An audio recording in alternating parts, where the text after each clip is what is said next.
Hello my dear friends, स्वागत है फिर से हमारे चैनल पे जेईई मल्टीवर्स पे। आज हम पकड़ने वाले हैं, जैसे कि अपने थंबनेल पढ़ा ही होगा, आज हम करने वाले कुछ जेईई एडवांस और मेंस दोनों के कुछ क्वेश्चन करेंगे। ठीक है, जो भी 1D मोशन से रिलेटेड इस चैप्टर में आज हम वो करने वाले। तो एक ये क्वेश्चन है, एक ये वाला क्वेश्चन है और ये एडवांस का क्वेश्चन है। बाकी ये दो मेन के, क्योंकि एडवांस में अभी तक एक ही क्वेश्चन मोशन का ऐसा पूछा गया है। ठीक है, ये लास्ट वाला रिलेटिव का है, पर कोई बात नहीं, हम कर लेंगे। और दोस्तों, उससे सबसे पहले एक ये ग्राफ वाला जो है, जो कि मैंने जानबूझ के इस वीडियो में रखा क्योंकि ये अच्छा सवाल है। ये पिछले जो वीडियो थे उसमें V²S और VS ग्राफ जैसे ग्राफ थे, अनकॉमन ग्राफ थे कुछ, तो ये भी दोस्तों अनकॉमन ग्राफ है। तो चलिए पहले इस क्वेश्चन को सॉल्व करते हैं और आप पहले खुद ट्रैक कीजिएगा। चलिए, बोला है कि referring to X graph find the velocity when the displacement of the particle is 100 metres. और क्या बोला है हमको? बोला है कि अज्यूम द इनिशियल वेलोसिटी है 0। ठीक है, ये ग्राफ दिया गया। अब इसमें सबसे पहले हम क्या करते हैं, ये लाइन है, ये जो लाइन है उसकी हम इक्वेशन फाइंड करने की कोशिश करेंगे, तभी हमारा क्वेश्चन आगे सॉल्व होगा। तो चलिए, अभी मैं मान रहा हूँ कि आपको ये कोऑर्डिनेट ज्योमेट्री नहीं आता। अगर आपको आता हो तो आप इजीली निकाल सकते हैं, पर मैं मान रहा हूँ कि आपको नहीं आता। तो सबसे पहले आपको नहीं आता तो आप मान लेंगे इक्वेशन y = mx + c। ये तो आप मान सकते। चलिए, अभी मुझे क्या करना है, m और c चाहिए इक्वेशन लाने के लिए। ठीक है, m और c चाहिए। तो m क्या होता है? स्लोप। तो स्लोप मुझे पता है, ये 3 है और ये हो जाएगा 100, तो स्लोप ये हो जाएगा tan थीटा, यानी कि स्लोप हो जाएगा m, मेरा कितना हो जाएगा 3/100। ठीक है, ये आ गया मेरा स्लोप। अभी मुझे सी नहीं पता, तो सी नहीं पता, उसके लिए क्या करेंगे, कोई भी ये जो इसको मैं इरेज कर देता हूँ, कोई भी ये जो पॉइंट है ये या तो ये, उस पॉइंट पे y और x मान के लिख दो इक्वेशन। तो अगर मैं इस वाले को मानूँ तो मैं क्या लिखूँगा इधर, 6 = m। m मेरा कितना है 3/100 और x उस पॉइंट पे कितना है 150। तो इधर से मैं सी पता कर सकता हूँ यहाँ तो। और अगर मैं इस पॉइंट को उठा लूँ तो कितना हो जाएगा, 3 = 3/100 × 50 + c। तो इधर से दोनों से आप सॉल्व कर लीजिएगा, c की वैल्यू कितनी आएगी 3/2। ठीक है, c की वैल्यू कितनी आ जाएगी 3/2। अभी मेरी c की वैल्यू आ गई है। ठीक है, c की वैल्यू अभी मेरी आ चुकी है, तो मैं क्या लिखूँगा इक्वेशन y = 3/100 x + 3/2। और y इस केस में क्या है, मेरा एक्सेलरेशन है। एक्सेलरेशन क्या हो जाएगा 3/100 x + 3/2।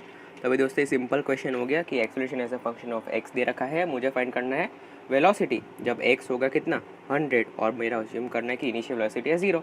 सिंपल है। अभी तो एक्सेलरेशन को लिख देंगे हम, एक्सेलरेशन लिख देंगे v/dx।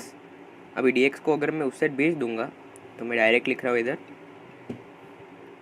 ये हो जाएगा इंटीग्रेशन, दोनों साइड हो जाएगा, ये हो जाएगा 3/100 x + 3/2 dx। ठीक है, ये हो जाएगा कहाँ से, पहले इनिशियल वेलोसिटी 0 थी, फिर बाद में v हो गई, फिर इनिशियल डिस्प्लेसमेंट 0 था और बाद में 100 हो गया, तब भी हमको निकालना। 1 मिनट, ये 100 है। ठीक है ना। चलिए, तो आप इसको सॉल्व कर लीजिएगा, ये बहुत इजी सिंपल इंटीग्रेशन है, v²/2 आ जाएगा। और इस साइड को आप सॉल्व करेंगे तो आएगी 300 आएगी। आप लिमिट्स पुट करिएगा तो आपकी 300 आएगी। तो इधर से v क्या आ जाएगा हमारा √600, तो इधर से v आ जाएगा 10 √6 मीटर्स/सेकेंड। ठीक है, ये आ जाएगा हमारा आंसर इस क्वेश्चन के लिए। चलिए, इजी सवाल था बहुत। अभी नेक्स्ट क्वेश्चन की ओर बढ़ते हैं, जो कि है जेईई मेन का सवाल। तो चलिए, लंबा क्वेश्चन है, पढ़ते हैं इसको। 2 stones are thrown simultaneously from the edge of the cliff 240 meter high with initial speed 10 meters per second and 40 meters per second respectively. Which of the following graphs best represents the time variation of the relative position of the second stone with respect to first?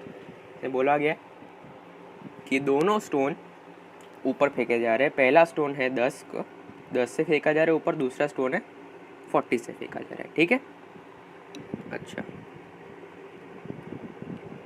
2 stones are thrown। अच्छा, हमको बोला गया है कि assume the stones do not rebound after hitting the ground and neglecting air resistance g-com को 10 लेना है। Figures are schematic and not drawn to scale. तो चलिए, इस क्वेश्चन को सॉल्व करने के लिए, और मैं बोला क्या है कि किसका ग्राफ दिया है, ये है रिलेटिव डिस्प्लेसमेंट का, रिलेटिव पोजिशन का ग्राफ दिया। मान second stone with respect to first यानी कि सेकेंड स्टोन की फ्रेम में जाना है हमको और फर्स्ट स्टोन का ग्राफ प्लॉट करना है, मतलब प्लॉट करना मतलब कौन सा आएगा वो बताना है हमको, ठीक है। चलिए इंटरेस्टिंग क्वेश्चन है और बोला है कि स्टोन्स रिबाउंड नहीं करे ग्राउंड, तो चलिए ग्राउंड क्रिएट करने के बाद, तो चलिए अच्छा क्वेश्चन है, पहले खुद ट्राई कर लीजिएगा आंसर्स।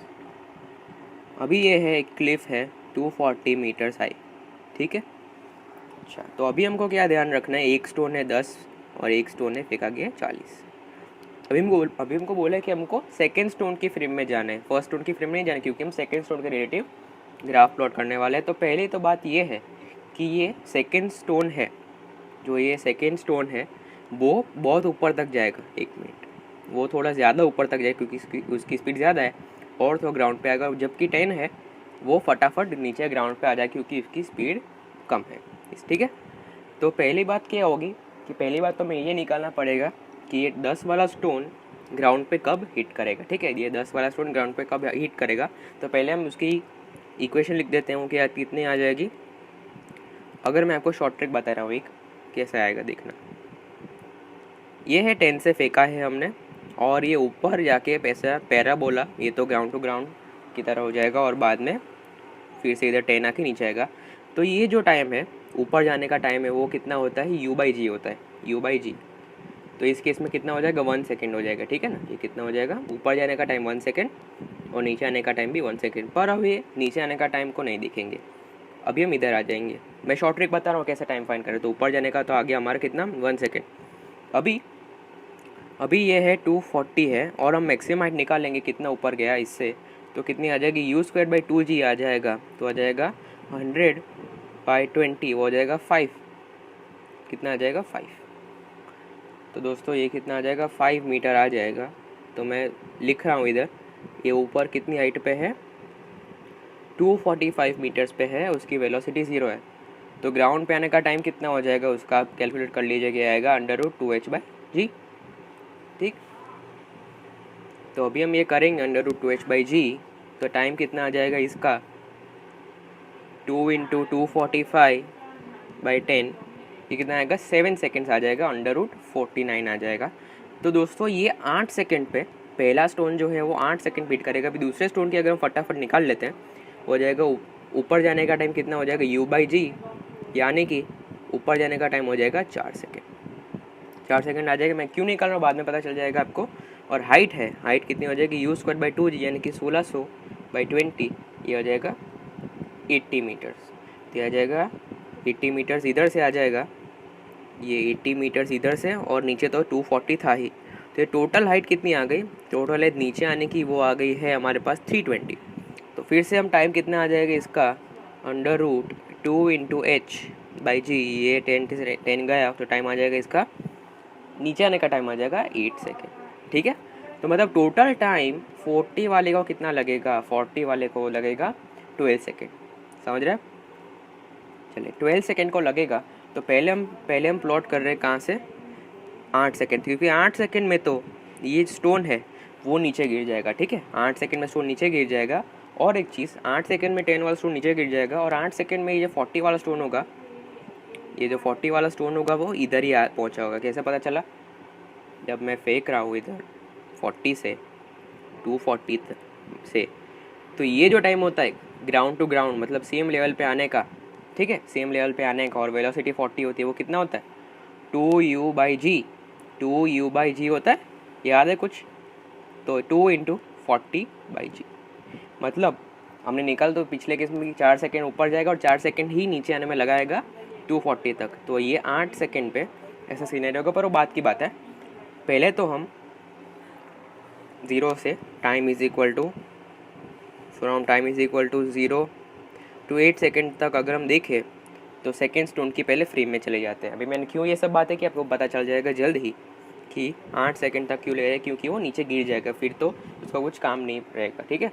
तो चलिए अगर मैं इसकी फ्रेम में चला जाता हूँ, इस वाले फ्रेम की, तो हम क्या करते हैं, रिलेटिव मोशन की लिखने के लिए वी रिलेटिव क्या होता है, velocity of 2 minus velocity of 1, यानी कि वेलोसिटी ऑफ 10। चलो ऐसा नहीं लिखता, अगर आपको ऐसा समझ में नहीं आ रहा हो तो मैं इसको ए नाम दे देता हूँ, इसको नाम बी दे देता हूँ। तो V A respect to B, ये क्या हो जाएगा, V A minus V B, ये हो जाएगा 10 माइनस 40 ये हो जाएगा -30 मीटर्स पर सेकेंड। ठीक, यानी कि ऐसे भी कर सकते हैं, ये 10 है, फिर उसका वेलोसिटी वेक्टर उल्टा करके ऐड कर दो तो ये नीचे आ जाएगी 30। ठीक है, तो चलिए अभी रिलेटिव वेलोसिटी उसकी आ रही है 30, इधर आ रही है 30 मीटर्स पर सेकेंड। ठीक है, अच्छा अब ये 30 आ रही है। अभी मेरे को ये पता करना है कि ये नीचे, ठीक है, अभी ये तो हो गया, ठीक है चलिए ये तो हो गया।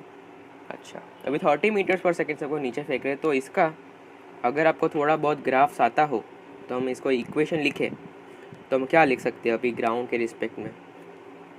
देखो अभी ये 30 है और धीरे धीरे इसकी पोजीशन अगर हम लिखें, इसकी अगर हम पोजीशन लिखें इससे तो एक्स कितना हो जाएगा। अभी देखो, अभी और एक चीज़, ये वेलोसिटी रिलेटिव आ गई, अभी एक्सेलरेशन रिलेटिव होगा। Acceleration of A with respect to B वो कितना हो जाएगा, acceleration A minus acceleration of B. Acceleration A कितना है, -g होता है सबका, और इसका भी कितना हो जाएगा -g।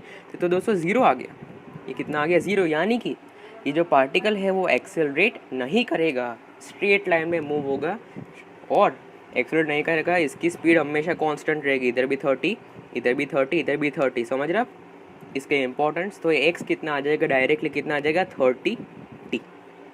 ठीक है, तो अभी देखो ऐसा कौन सा ग्राफ है जिसमें पहले 30t आ रहा है, पहले 8 सेकंड में कितना आ रहा है, x = 30t, क्योंकि डिस्प्लेसमेंट हम इधर से मेजर कर रहे हैं, जो लाइन है इधर से हम आगे डिस्प्लेसमेंट मेजर कर रहे हैं। ठीक है, और बाद में t = 8 सेकंड पर लिख देता हूँ इधर, क्या हो गया ये, t = 8 सेकंड्स पर ये आप देख सकते हैं x कितना आ जाएगा, 240 मीटर, मतलब ये ग्राउंड पे पहुंच जाएगा। ठीक है, सब सेटिस्फाई हो रहा है हमारा। तो चलिए, तो अभी देखो इस केस में हम देखेंगे तो इसका ये जो y2 - y1 को x मान लेता हूँ, x कितना आ जाएगा, x/t हम निकाले, इसमें ये हो जाएगा, ये है 240 और ये 8 है, तो 240/8 इसमें भी आ रहा है कितना, 30। ठीक है, मतलब इसमें x = 30t सेटिस्फाई हो रहा है।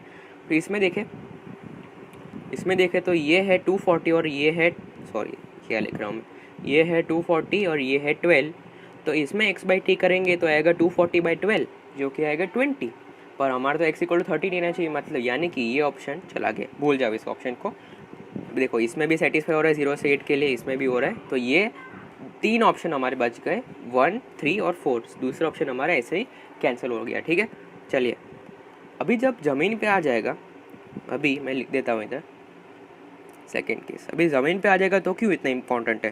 ठीक है, ज़मीन पे ये पहुँच गया और अभी मैंने बोला जैसे कि 8 सेकेंड पे पहुँचेगा नीचे, तो ये पार्टिकल वो है इसी लाइन पे वापस ये अपना ग्राउंड टू ग्राउंड मोशन करके, ग्राउंड टू ग्राउंड नहीं बोल सकते, मतलब सेम पॉइंट पे आ जाएगा सेम स्पीड के साथ। ठीक है, अभी देखो, अभी ये रिबाउंड अज्यूम करना कि ये रिबाउंड नहीं कर रहा है, ये पार्टिकल ए रिबाउंड नहीं कर रहा, यानी कि इसकी वेलोसिटी 0 हो गई है।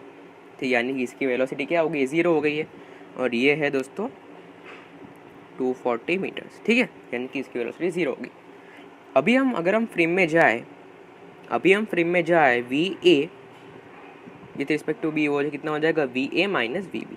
ठीक है, तो VA जो है, VA कितना है, 0 है, और VB कितना है, -40, क्योंकि नीचे के डायरेक्शन में, तो VA भी कितना आ जाएगा, +40। और हम acceleration of A with respect to B निकाल लें तो कितना आ जाएगा, acceleration of A minus acceleration of B। Acceleration of A कितना है, A का तो एक्सेलरेशन हो जाएगा दोस्तों 0, क्यों, क्योंकि बोल रहा है कि रिबाउंड नहीं कर रहा है, इसलिए इंपॉर्टेंट है इतना। और एक्सेलरेशन ऑफ B तो नीचे है ये -g, तो ये जाएगा -g, यानी कि हो जाएगा +g। ठीक है, अभी सीनेरियो क्या हो गया, अभी सीनेरियो एकदम पलट गया, देखना अभी थोड़ा सा इधर मैं आपको दिखे ऐसा कर देता हूँ। अभी सीनेरियो एकदम पलट गया है दोस्तों। तो ये अभी VAB कितना हो गया है, ये हो गया है 40 + 40, ये ऊपर की तरफ जा रहा है। ठीक है, और एक्सेलरेशन भी कितना है दोस्तों इसका, +10। ठीक है, और ये रेफरेंस पॉइंट है, यानी कि इसका डिस्प्लेसमेंट पहले 240 था, इधर से इसका था 240, तो धीरे धीरे इसका डिस्प्लेसमेंट कितना हो जाए, कम होता जाएगा, और बाद में इवेंचुअली दोस्तों एक्सलरेट करता हुआ इसका डिस्प्लेसमेंट हो जाएगा 0। ठीक है, क्या हो जाएगा, 0। ठीक है, पहले मैं लिख देता हूँ S इनिशियल कितना है, 240 है, फिर S फाइनल हो जाएगा 0, क्योंकि पार्टिकल फिर यहाँ पे पहुँच जाएगा। और इसका हम टाइम निकालें, चलिए इसका टाइम निकालते पहले, तो हम सिंपली क्या लिखेंगे, 240 is equal to 40t plus half AT square. और सब पॉजिटिव रखेंगे, क्यों पॉजिटिव रखेंगे? क्योंकि सब कुछ एक ही डायरेक्शन में, वेलोसिटी ऊपर है, एक्सेलरेशन ऊपर, डिस्प्लेसमेंट भी ऊपर कवर कर रहा है। पर ये चीज़ अलग है कि पहले इसकी डिस्प्लेसमेंट इस पॉइंट, इस लाइन के हिसाब से कम हो रहा है। ठीक है, सही बात है, समझ में आ गया सबको? चलिए, तो ये हो जाएगा, वह तो ये मैं कट कर देता हूँ और उसको ये साइड भेज देता हूँ। तो T square plus 8t minus 48 equals to 0, ये आ जाएगा। दोस्तों इधर से अगर मैं क्वाड्रेटिक बनाऊँ तो ये दोस्तों ये हमारी क्वाड्रेटिक बन चुकी है। ठीक है ना, ये मैं 10 कट कर दिया है और ये हो जाएगा 48 माइनस इधर आके। ठीक है, सो आई होप कि आपको ये सब कुछ समझ में आ रहा है। चलिए, तो अभी हम डायरेक्ट वो फॉर्मूला लगा देते हैं। तो प्लस और minus B square minus 4 64 minus 4 into A into C upon 2a। ठीक है ना, तो इसको मैं अभी कैलकुलेट करता हूँ दोस्तों, एक ही मिनट थोड़ा सा मेरे साथ रहिएगा। और ये दोस्तों आ जाएगा √256 आ जाएगा। ठीक है ना, ये आ जाएगा -8 प्लस और माइनस √256, यानी कि ये जगह 16 हो जाएगा। ठीक है, 16/2। तो ये कितना आ जाएगा? ये हम प्लस ही लेंगे ऑफकोर्स, ये आ जाएगा 4 सेकेंड्स आ जाएगा। हम माइनस को इग्नोर मार देंगे, हटा दो माइनस को, ये प्लस हो जाएगा। तो 4 सेकेंड में और 4 सेकेंड लगेंगे इसको इधर तक पहुंचने के लिए। तो अभी हमारा ग्राफ देखिए, तो देखो 8 से 4 सेकेंड लग रहे हैं वापस उसको 240 से 0 होने में।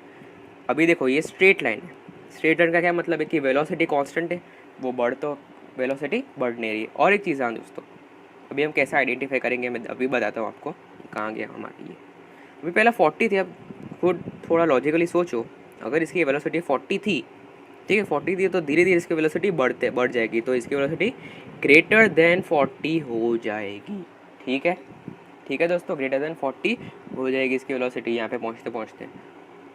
चलिए, तो ये चीज़ है, ये जो चीज़ है कांस्टेंट है, ये तो सरासर गलत हो जाएगा। क्यों गलत हो जाएगा? क्योंकि इधर वेलोसिटी स्लोप से देखते हैं हम, तो स्लोप से ये तो कांस्टेंट आ रही है, तो वो तो गलत है। तो ये ऑप्शन हमारा कैंसिल हो गया। ये ऑप्शन तो देखते हैं थर्ड ऑप्शन को। अभी हम ऐसे थर्ड ऑप्शन को देखें तो आपको क्या दिख रहा है? हमें वेलोसिटी का मैग्नीट्यूड देखना है। तो अभी देखना, ये है एंगल, ये है, और बाद में इसका एंगल देखो ऑलमोस्ट 90 हो गया। मतलब वेलोसिटी बढ़ तो रही है, इसमें एंगल बढ़ रहा है थीटा, ये वाला एंगल क्या बोलते हैं इसको, ये वाला थीटा बढ़ रहा है, पर नेगेटिव डायरेक्शन में बढ़ रहा है। ठीक है, पर वो सही है। क्यों सही है? क्योंकि हमारी जो ये थी, ये 240, ये पूरा 240 था और इधर 40 थी, तो 40 धीरे धीरे इस डायरेक्शन में बढ़ेगी। पर अगर इस पॉइंट, इस लाइन के हिसाब से देखें, ये अगर रेफरेंस लाइन माने, तो पहले तो इनिशियल वेलोसिटी नेगेटिव थी ना, क्योंकि इसको तो ऐसा लगेगा कि वेलोसिटी उसकी तरफ आ रही है, तो वो नेगेटिव मानेंगे हम। ठीक है, और बाद में बढ़ रही है, तो मतलब हमको वही ग्राफ देखना है जिसमें धीरे धीरे वेलोसिटी का मैग्नीट्यूड बढ़ रहा हो। तो देखो, तो ये ग्राफ में क्या वेलोसिटी का मैग्नीट्यूड बढ़ रहा है, क्योंकि इसका स्लोप बढ़ रहा है धीरे धीरे। देखो, तो ठीक है, ये ऑप्शन हमारा करेक्ट हो जाएगा। आई होप कि आपको समझ में आ रहा है। ये ऑप्शन देखते हैं फटाफट। तो ये ऑप्शन का थोड़ा जूम कर देता हूँ और थिकनेस भी मैं कम कर देता हूँ। चलिए, तो पहले ये था, ऐसा था, इसका एंगल ये था, बाद में और देखो कम हो रहा है, एंगल कम हो रहा है, यानी कि स्लोप कम हो रहा है। तो ये ऑप्शन तो बिल्कुल ही गलत हो गया। ठीक है, यहाँ तो आप ऐसा भी लिख सकते हैं। देखो दूसरा तरीका आपको अगर ऐसे नहीं पसंद आ रहा है, देखो, तो अगर इस पॉइंट के हिसाब से हमको लिखना है तो क्या लिखेंगे? S is equal to 240 minus 40t plus 5t square. ठीक है, ये हमारा इसका ग्राफ हो जाएगा। S is equal to 240 minus 40t minus 5t square. आप देख सकते हैं कि अगर हम t इक्वल टू 0 डालें तो डिस्प्लेसमेंट कितना आ रहा है? 240। एस इनिशियल कितना था? 240, और 4 सेकेंड पे आगे बढ़े। देखो, अगर हम 4 सेकेंड पे आगे बढ़े तो t इक्वल टू 4 सेकेंड डालें तो आपका आंसर एस फाइनल क्या आएगा? 0 आएगा। समझ रहे आप लोग? तो अगर आपको ये पता है तो इस टाइप का पैराबोला जो है वो उल्टा पैराबोला बनता है। तो उल्टा पैराबोला, क्योंकि टी स्क्वायर का कोएफिशिएंट नेगेटिव है, ये जो टी स्क्वायर उसका कोएफिशिएंट नेगेटिव है, तो उल्टा पैराबोला बन रहा है। तो उल्टा पैराबोला सॉरी दोस्तों, ये हो जाएगा। ठीक है, दिख रहा है आपको? तो दो तरीके इसको करने के, आप ऐसे वेलोसिटी का मैग्नीट्यूड देख के भी कर सकते हो, और ऐसे उल्टा पैराबोला बन रहा है वैसे भी आप कर सकते हो, कोई दिक्कत नहीं। ठीक है, होप कि आपको समझ में आया। वैसे तो इतना टाइम लगा, पर एग्ज़ाम में इतना टाइम लगना नहीं चाहिए, बहुत ईजी सवाल था। चलिए ये क्वेश्चन करते हैं, ये अच्छा सवाल है। All the graphs below intend to represent the same motion, one of them that is incorrectly, मतलब कोई एक अलग मोशन बता रहे हैं, हमको ढूंढना है कौन सा वो। चलिए तो ये मोशन देखते हैं। फर्स्ट इधर ही एनालाइज कर देते हैं। वेलोसिटी पहले कुछ है पॉजिटिव, फिर बाद में जीरो होकर डिक्रीज हो रहा है, बाद में नेगेटिव डायरेक्शन में बढ़ रही है। और एक्सेलरेशन क्या है दोस्तों, कांस्टेंट है, वेलोसिटी टाइम ग्राफ है। तो जाहिर सी बात है ये मोशन होना चाहिए।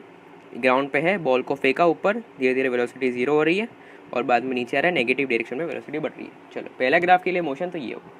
चलिए तो इसके लिए अगर मोशन लिखे तो v इज इक्वल टू क्या होगा, u माइनस जी टी हो जाएगा। और दूसरा इक्वेशन क्या हो जाएगा, v squared is equal to U squared minus 2g/y।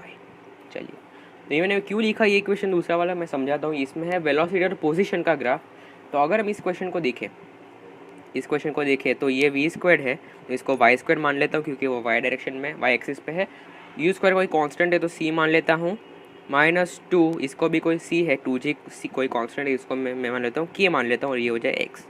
तो ये हमारी इक्वेशन है Y squared is equal to C minus K X. तो ये कौन सा इक्वेशन दोस्तों, उल्टा पैराबोला बनता है अगर वाई स्क्वायर में होता है। अगर ऐसा हो गया Y square is equal to K X हो तो दोस्तों कैसा बनता है, ऐसा कुछ बनता है। ठीक है, और अगर ऐसा माइनस में हो उसका कोएफिशिएंट तो ऐसा टेंड्स टू ऐसा बनता है। ठीक है, आई होप कि आपको बेसिक नॉलेज पैराबोला की पता है। ऐसा बनता है या तो ऐसा बनता है या तो ऐसा बनता है। ठीक है, पर माइनस हो तो डेफिनेटली ऐसा बनता है। तो दोस्तों ये हमारा जो ग्राफ है ये सही ग्राफ है, सेम मोशन को रिप्रेजेंट कर रहा है, और ये दोनों भी सेम मोशन को रिप्रेजेंट कर रहा है। अगर आपको ऐसे विश्वास नहीं आ रहा तो आप ऐसे भी देख सकते हैं कि देखो पहले पोजीशन के साथ वेलोसिटी धीरे धीरे कम हो रही है। ठीक है, चलिए फिर अचानक से फिर कम हो रही है, ज़ीरो हो गई, ऊपर जाते जाते ज़ीरो हो गई, फिर इधर से चालू होगा नहीं सॉरी दोस्तों, फिर क्या हो रहा है कि पोजीशन कम हो रही है, इसके रिस्पेक्ट में पोजीशन धीरे धीरे कम हो रही है, और बाद में वेलोसिटी बढ़ के कुछ जो इनिशियल यू थी बाद में यू आ जा रही। ठीक है, आप ऐसे भी देख सकते थे ये क्वेश्चन से, या तो ऐसे भी मैंने जो बोला उल्टा पैराबोला वैसे भी आप देख सकते, कोई भी दिक्कत नहीं। अभी हम पहले फोर्थ ऑप्शन देखते हैं, क्यों देखते हैं आपको समझ में आ जाएगा। पहले फोर्थ ऑप्शन क्यों देख रहे हैं, अभी देखो पोजीशन टाइम ग्राफ। तो position time graph with respect to time कैसा हो जाएगा इसका, y is equal to U T minus half G T square. तो देखना सही है इसके लिए, इस मोशन के लिए ये ग्राफ भी सही हो जाएगा। तो बचा कौन सा, तो ऐसे भी देख सकते हैं, पहले ऊपर तक जाएगा पोजीशन, उसकी बढ़ेगी टाइम के हिसाब से बढ़ेगी। और देखो इस केस में पार्टिकल रिटार्ड हो रहा है। क्यों रिटार्ड हो रहा है, क्योंकि ऐसा ग्राफ है। अगर ऐसा होता है तो एक्सीलरेट होता है, रिटार्ड होना भी चाहिए क्योंकि पार्टिकल वेलोसिटी धीरे धीरे डिक्रीज होता है, जीरो हो रही है। ठीक है, और बाद में पार्टिकल नेगेटिव डायरेक्शन में देख सकते हैं, नेगेटिव डायरेक्शन में एक्सीलरेट होना भी चाहिए क्योंकि उसके टॉपमोस्ट पॉइंट के बाद धीरे धीरे नीचे आके जमीन पे टकरा जाए। ठीक है, कोई दिक्कत नहीं है। और इस केस में क्या हो रहा है, अभी ये ऑप्शन बचा है तो ये होना चाहिए, आंसर अलग है।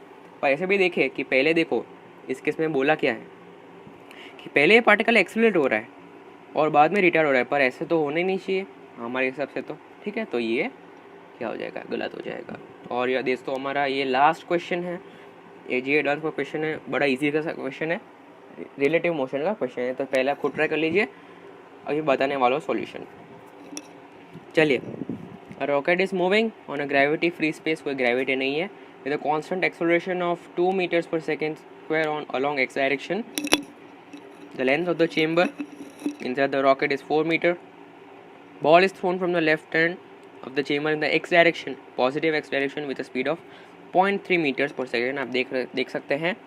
और को क्या बोला गया, the same time another ball is thrown in the negative x direction with a speed of 0.2 meters per second. ठीक है, हमको क्या बोला गया है, फाइंड द राइट सॉरी क्या पढ़ रहा हूँ मैं, बोल रहा है कि time in seconds when the two balls hit each other. ठीक है, तो पहले तो दोस्तों हमें रॉकेट की फ्रेम में जाना पड़ेगा क्योंकि हमको पता नहीं कि बॉल का इंडिविजुअली एक्सेलरेशन कितना है।